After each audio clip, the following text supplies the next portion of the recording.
Oh, Tuesday. Pretty sure. Yeah, Tuesday. And I have been digging through my New York Times columns from my soapbox days. That's what the column was called, soapbox. And I thought I would mention how it is, hey Peggy, that I actually wound up working for the New York Times. Because sometimes, like I've said before, the story behind the story is a whole lot of fun, and this one is particularly.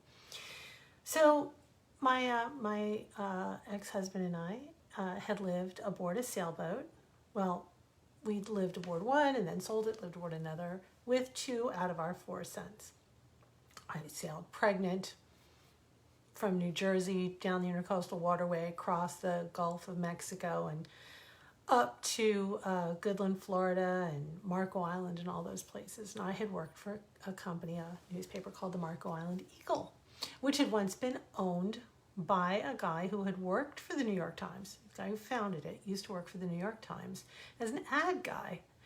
And he noticed that that was where the New York Times used to go for their annual holidays and big meetings. So he convinced Punch Sulzberger to come down and check out Marco Island, Florida, and his newspaper. And he said, I'll pay for your tickets, whatever you want, I'll put you up, but if you like it, I want you to partner me with the newspaper.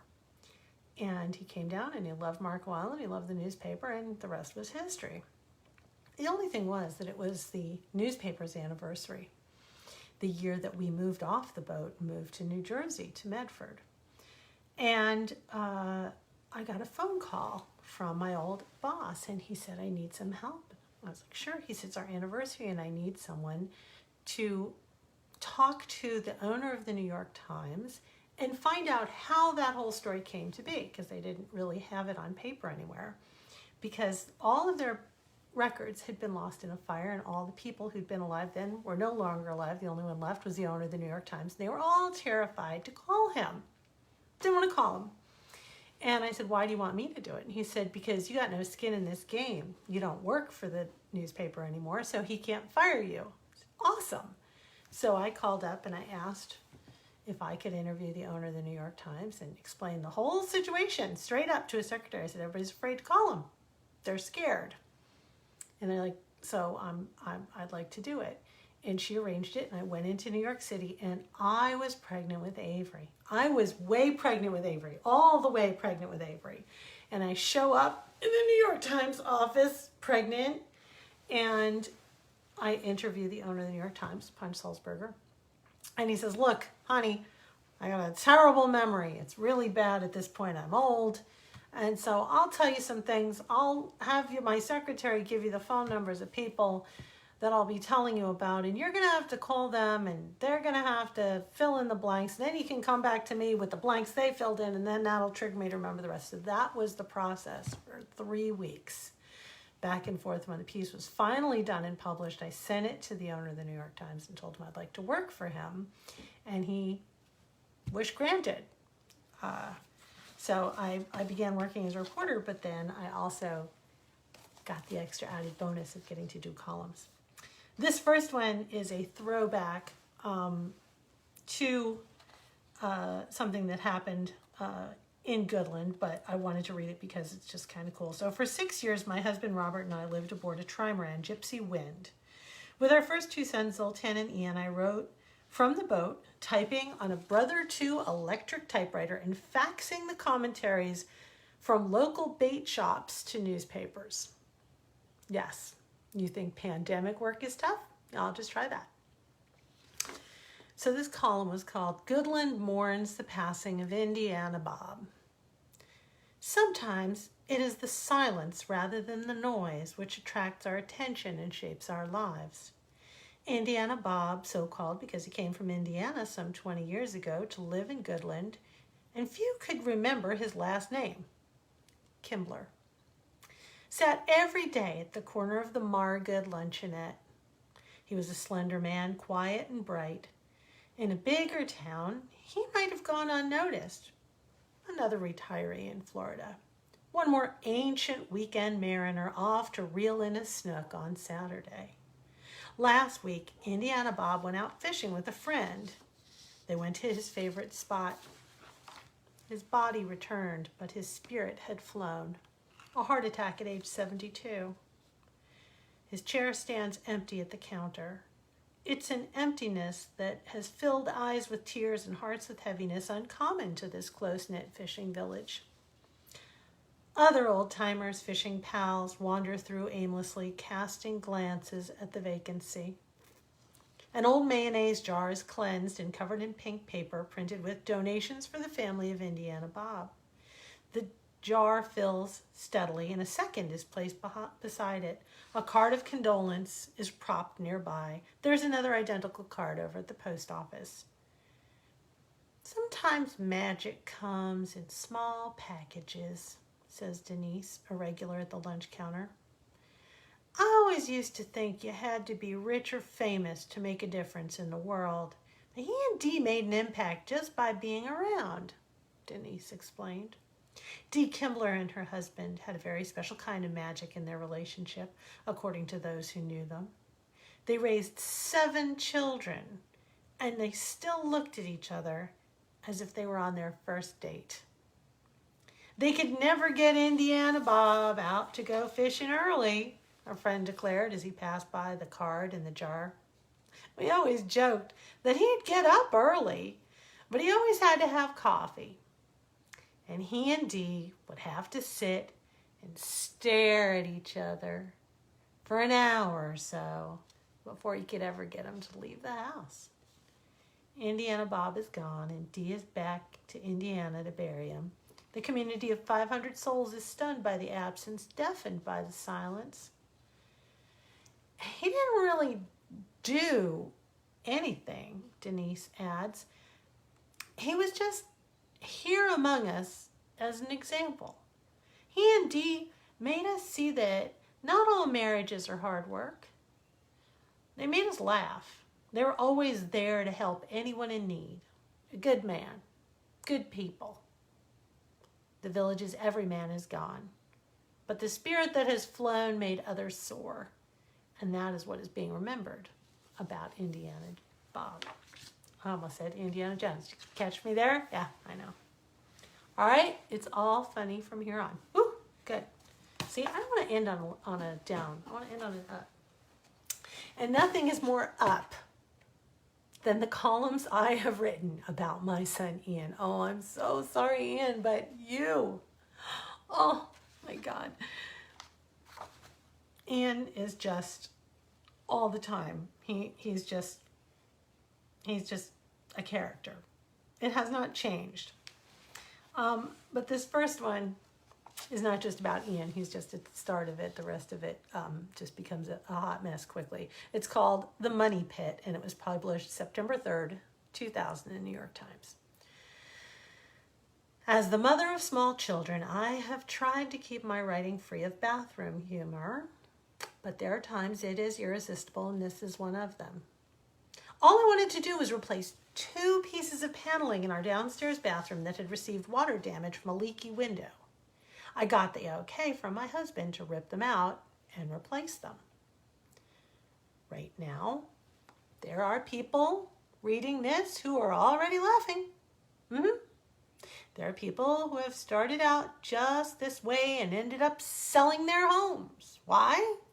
Because the project snowballed into a construction project of such magnitude that they would rather start fresh in a new location, perhaps another state, where they would never be reminded of the day they just wanted to replace 2 pieces of paneling. But I'm getting ahead of myself. Pry bar in hand, I attacked the task. I had to take up the molding to remove the offending panels. Behind the paneling was a garden of yellowed yellow roses. Patterned sometime in the early 1940s, they had obviously bloomed in the fertile mind of some ancient Martha Stewart.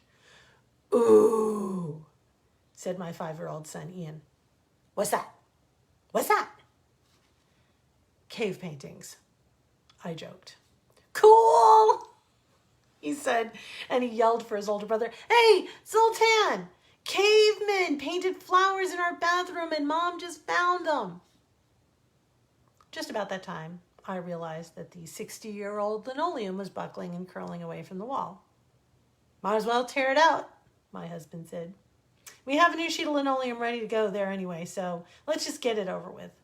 So I had at it, and in a few minutes, I was striding out into the yard where hubby was doing some work of his own, and I held in my hand something I knew was going to change our lives, and not for the better. "What now?" he asked. "I could be wrong," I said, "but I don't think that this is a good thing." He looked at my open palm and said, "Acorns." It took a moment as the half-eaten squirrel booty triggered the breaking of the dawn. "Where?" he said numbly. "Under the linoleum," I said, and tucked into the corners of the floor where it had separated from the wall.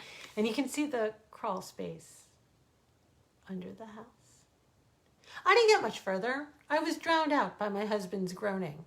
"Oh!" He looked over the damage. Then he took on that look that scares me.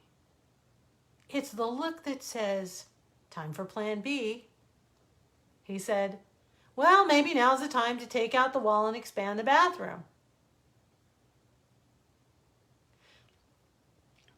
He told me to go back in and rip it all out. Those words, rip it all out. Take out everything, the paneling, wallboard, insulation, right down to the studs. So I went back into the money pit that I call home, tied a bandana around my head, drank a cup of coffee, and waded into the sea of my discontent. I hit the jackpot on my first try. The wallboard I chose to yank from its moorings rained a collection of nuts and squirrel tidbits that must have been the road in Fort Knox. I really don't remember much after that. It's like what the Celts call battle haze. There was a lot of rending, tearing, hauling. I came away with some scrapes and bruises. Now the bathroom is a shell of its former self, and here comes Plan C. This scares me more than Plan B because it's bigger and crazier. It involves my husband suggesting we go house hunting. He said casually, "I saw this old Victorian that needs work. And now, this really has me thinking about a new project." Okay, so one of two things has happened here. Either he completely snapped his carrot, or the shock of it all killed me on impact, and I'm actually lying dead on the bathroom floor with a handful of acorns. Either way, this house has driven us nuts. What, is that laughter? I think I hear you laughing. All right. Hey, Heather. Hey, Ann. Hey, Jonathan. All right. Our final story for tonight is all in. So in. Ultra in. Oh, yeah. A young fan finds a maverick hero in his own way to score. April 9th, 2003. New York Times. There are plenty of parents who would balk at the idea of raising a maverick. But with all the greed and misdeeds running rampant through the NBA and even high school basketball these days, local loyalty to teams has taken a backseat to character education in our house. That's how I came to be raising a Dallas Mavericks fan in the Pinelands of New Jersey. My son Ian is the shortest, skinniest kid in the second grade. He has never set foot in Texas, but is a die-hard Mavs fan.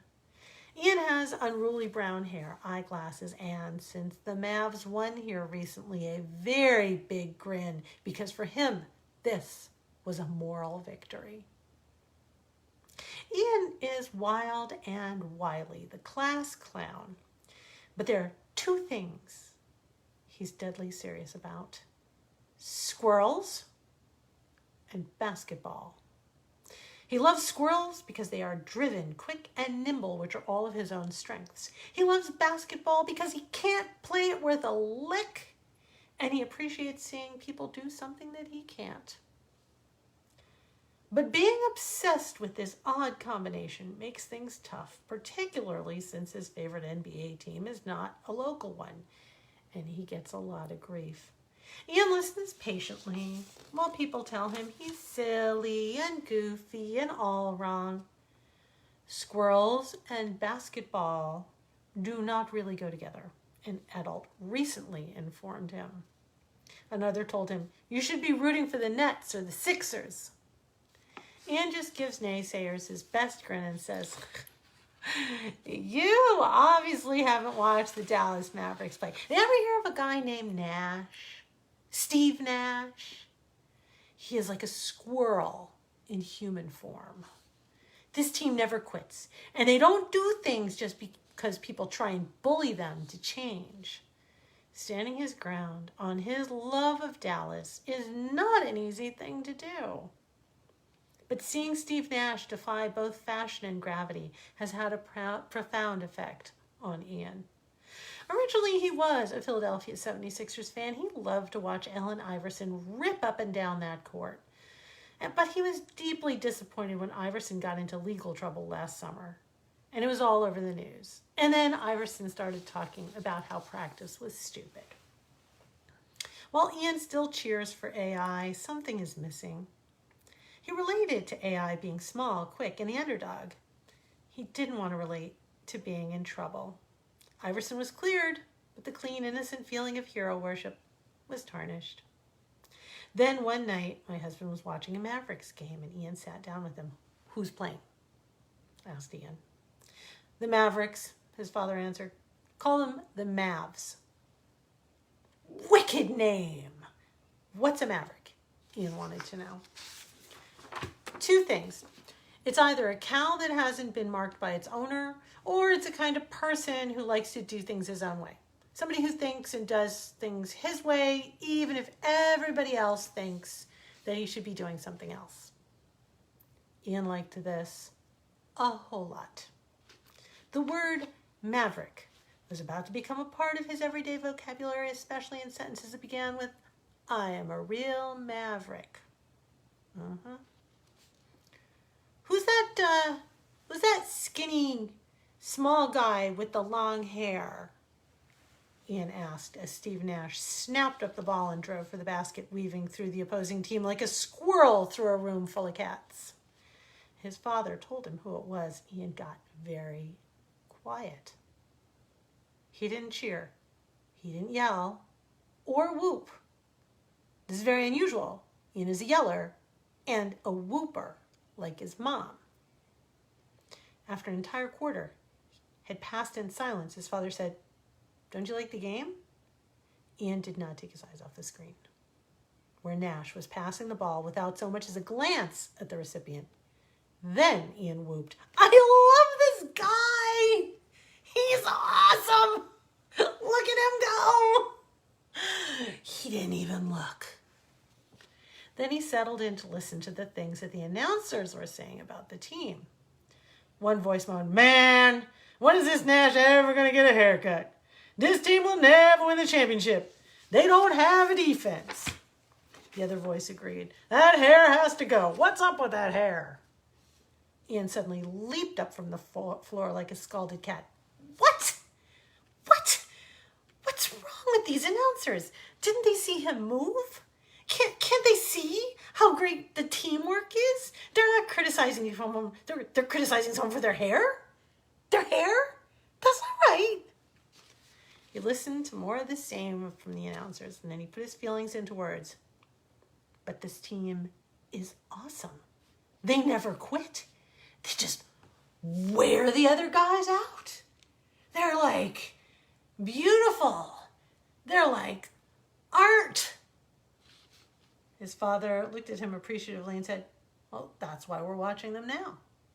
He explained that for this team and the announcers, basketball is only about winning championships, he said, but for the fans like us, it's about the way they play.